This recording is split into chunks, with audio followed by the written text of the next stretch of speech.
Good morning, everybody. How's everyone doing? Coming live from Mr. Chris's office at Mr. Chris's house, the very, very exciting Section 2 notes of the Great Depression today. I'm going to try to keep it short and sweet, get out of here in 30 minutes or less. One of my favorite comedy movies about the pizza bomber from Erie, Pennsylvania. There's a fun fact you didn't know about today. Google it, look it up. It's a funny movie. Make sure your parents think it's okay for you to watch it. Okay. Couple announcements before we get started. Whenever you're watching this, depending on when, if, and, or why, make sure if it's Tuesday or Thursday, you're signing into your Google Forms. Otherwise, don't do that, please. You guys have been doing an awesome job of getting work done as far as your notes and as far as your activities and as far as everything else. So please keep that up. Keep doing a great job there. If you have stuff that's due or needs to be turned in, please go ahead and do that or reach out to me and let me know if there's something I can do for you guys. Okay. What am I thinking? Oh, quick announcement for you guys. You should have received an email from mom and dad or somebody. We will not be doing final exams in this course. All right. Allow for 5 seconds of celebration. Round of applause. Woo, woo, woo, woo, woo. Yeah. All right. Now that that's out of your systems, we are going to continue going on as usual, business as usual, doing work. We'll have our notes, we'll have quizzes, we'll have a test on this chapter just like normal. So the only thing that we're really getting out of is the final exam. But again, you guys will have like a state test on this eventually whenever we get back to normal school, probably next year at some point. So it's in our best interest to keep on keeping on, as Joe Dirt once said. Okay. So I have your slides that I'm going to go over here with you guys today for section 2. It should probably take us about 20 minutes or so. They are going to be posted on Google Classroom. Your doc is going to look like this. You can fill in these boxes as we're going. If you'd like to add extra information, you may do so. Quick reminder for you guys, your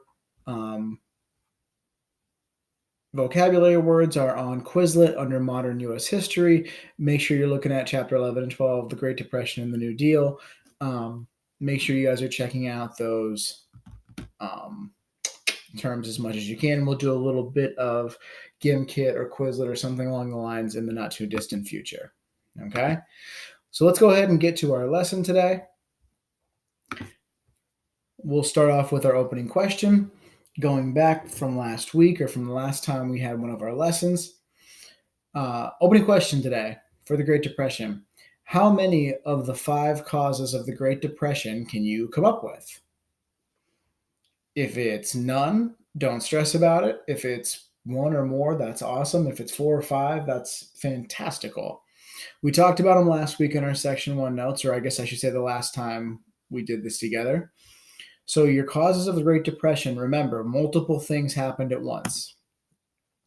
First of all, we had less trading with the rest of the world. We had a rise in tariffs and taxes, which prevented us from being involved with other markets. The end of World War I, obviously, the less production of guns and tanks and wartime things and food dropped off pretty big, leading into our decline in agriculture, less farming, less things being grown and sold and things that were needed.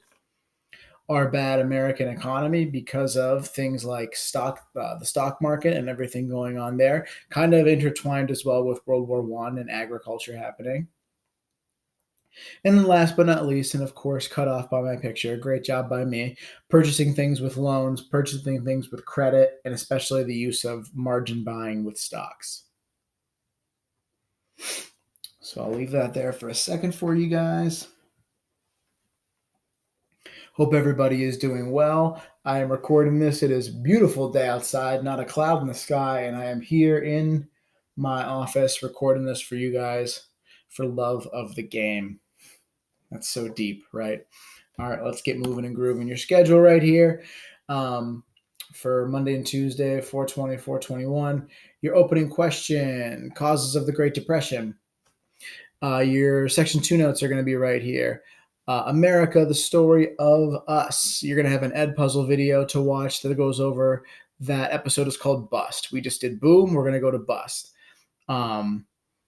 And there'll be some questions that go along with that. Chapter 11 and 12 vocab quiz Tuesday, April 28th. Terms are on Quizlet.com. I will remind you what that says again. you'll have a quiz coming up next week, and we'll do that on Quizlet.com. I'll be looking at it through securely, so we'll do that the way we usually do it in class. And then your Pinheads and Patriots are also it's up there posted for you guys. Make sure you're working on those and getting them done before May 1st. All right, let's get going. So go ahead and open up your Google Docs, and you can fill these in as we're going.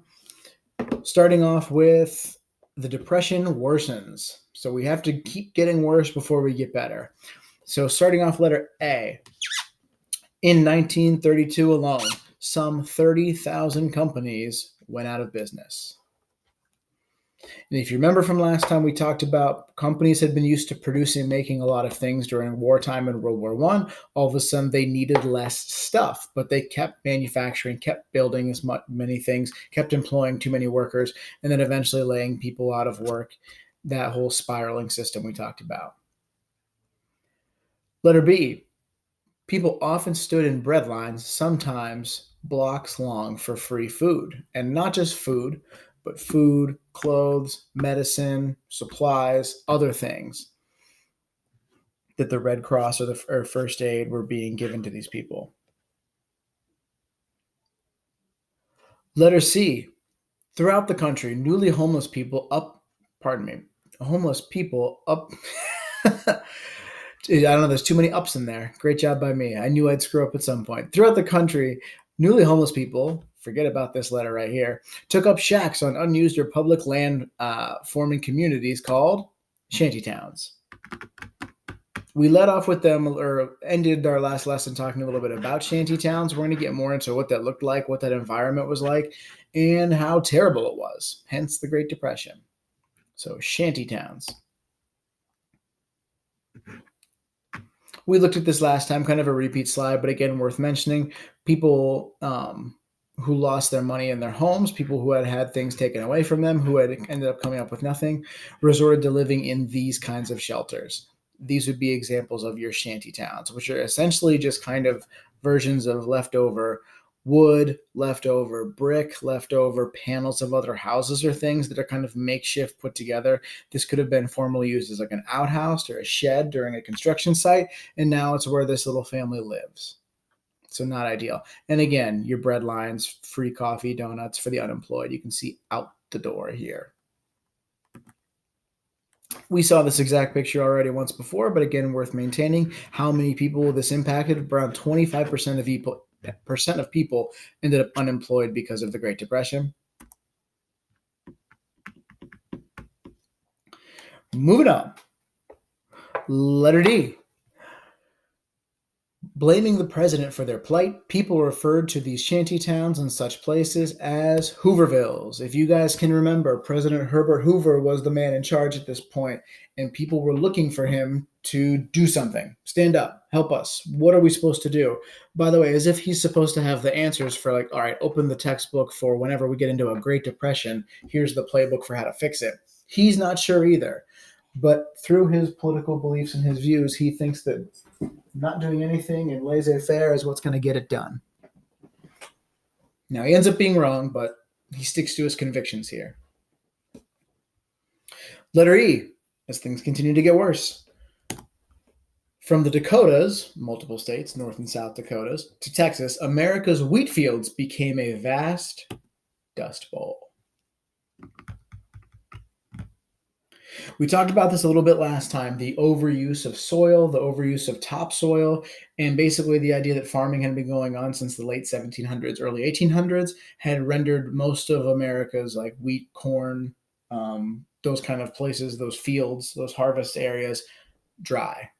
And that topsoil eventually becomes useless and then eventually becomes into these giant dust storms. Many families, because of the Dust Bowl and the dust storms that killed their crops, killed their livestock, killed their ability to make money and maintain their livelihood, packed their belongings into old cars or trucks and headed west, hoping for a better life in places like California.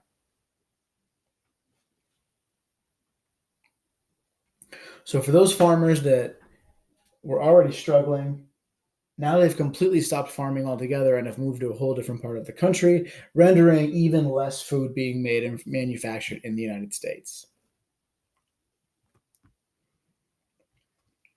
So, again, those shanty towns we talked about, as they get deemed Hoovervilles, because it's not just one or two people, remember. We're talking about 1 in 4 people were unemployed, lost. And a lot of times you would see these shanty towns and Hoovervilles specifically would be where the men of the household would go to live, while they would try to get as many, or keep their families, their children, their wives in their homes, even though they might not be able to pay for heat or gas or electric or whatever it may be. But eventually these Hoovervilles become overrun by just families in general. They were gross, they were dangerous, they were unhealthy, they were unsafe.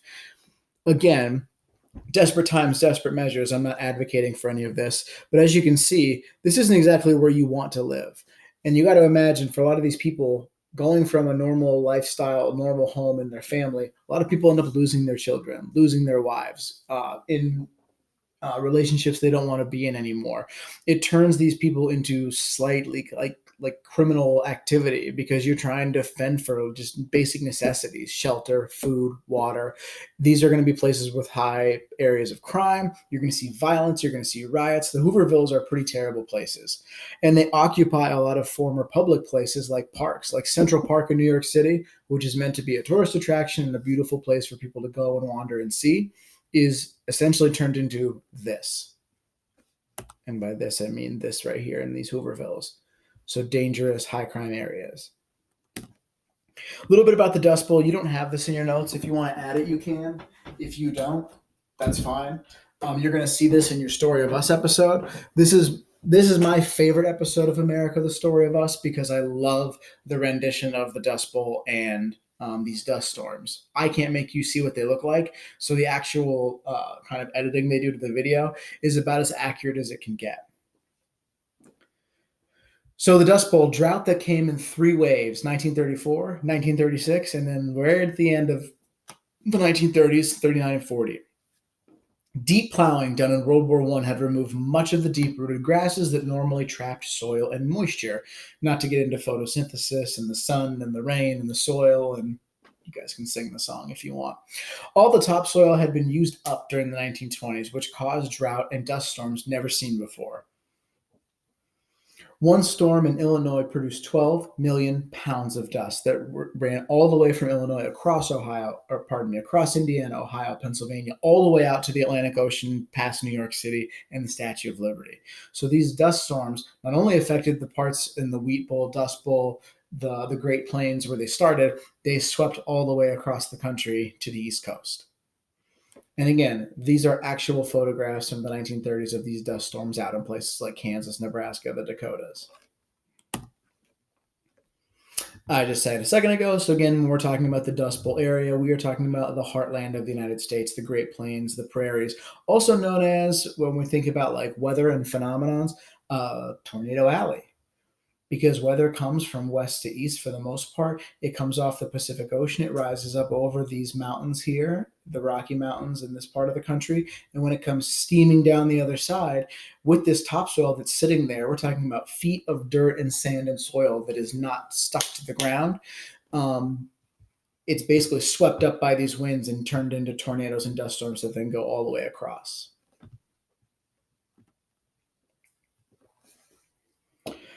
All right, moving on.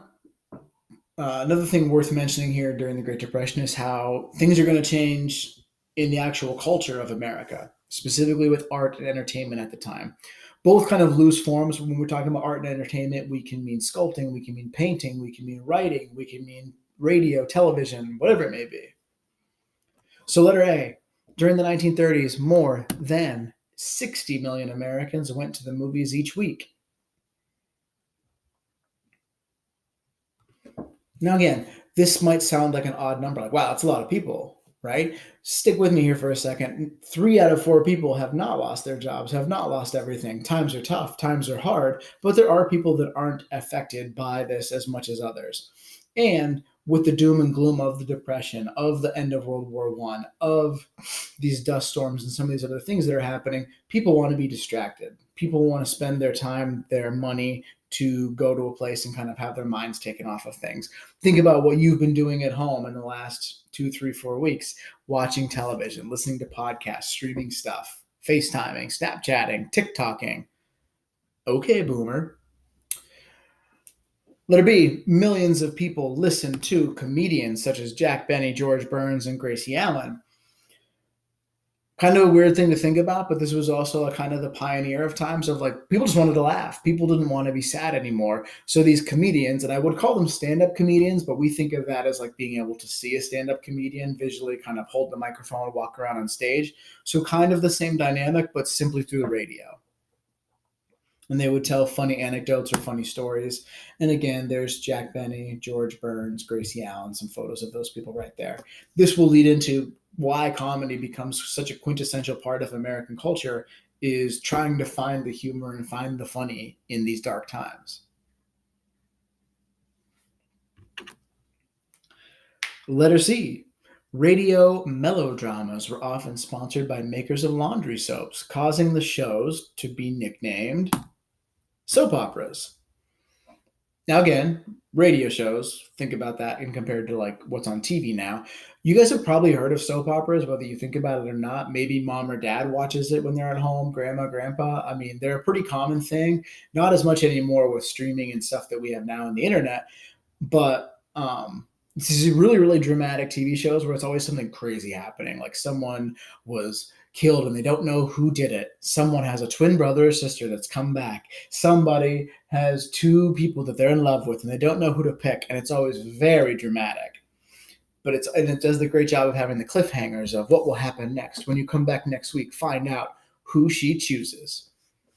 And during these radio shows, like it says, they would play commercials, advertising. And a lot of times, shocker, the things they were advertising were laundry soaps, detergents, ironing boards, things to clean your household.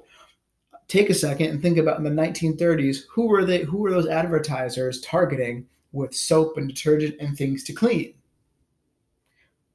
Women. They believe that women are the ones listening to these shows, and mothers and homemakers who aren't off in factories and working are listening to these melodramas. And that's how they eventually take on their soap operas from laundry soap advertising. Letter D. The writings of novelists such as John Steinbeck evoked sympathy for their characters and indignation at social injustice. Social injustice. I say the name Steinbeck. I think that's something you guys should know. John Steinbeck, pictured down here at the very bottom, is a really famous author who mostly wrote about social injustice, poverty, and the struggle of the average American. He is best known for works such as The Grapes of Wrath, Of Mice and Men. Love Of Mice and Men. Lenny and George, man, they just get me. Where he showed the lives of migrant workers and simple men affected by the Great Depression. So things that you guys have had to read. If you hate John Steinbeck, now you know where you can blame him and why you can blame him. It's all this Dust Bowl, Great Depression stuff. If you love John Steinbeck, now you kind of know where the roots of that come from. And he takes a very interesting path during this time in culture of looking at not the guys at the very top, the wealthy, the people, and how it trickles down to the bottom, but he goes to find, let's expose what life is like. What actual life is like for these American people and how they're being impacted by it. And it gives people this kind of sense of like, yeah, that's happening to me. Yeah, that's something I know. That's something I can kind of attach myself to. And then down here would be an example of some of those soap operas, The Guiding Light, Days of Our Lives, General Hospital. I'm trying to think of some other ones. I'm sure you guys are riffing right now of awesome soap operas. Hey, who knows? Maybe that's what you've been doing with your free time. It's just crushing soap operas. The Bold and the Beautiful on CBS. The Young and the Restless. There we go. I knew I'd get a couple more. All right. Not too bad today, okay? So that's it for our notes for Section 2 on the Great Depression worsening. We're going to continue with the last kind of strands of it gets a little bit worse in Section 3, and then it's finally going to get better, and we're going to head into FDR and the New Deal. With that being said, just a quick reminder, your notes are posted along with this right now. Your vocab words are on Quizlet. And then your Pitheads and Patriots are on your classroom as well. So find some time to work on those things, okay? Questions, comments, complaints, grudges, grievances, random, relevant remarks? No? All right, I'm going to let you guys get out of here. Have a great rest of your day. If you need something from me, email or reach out, and I'll get back to you as soon as I can. See you later.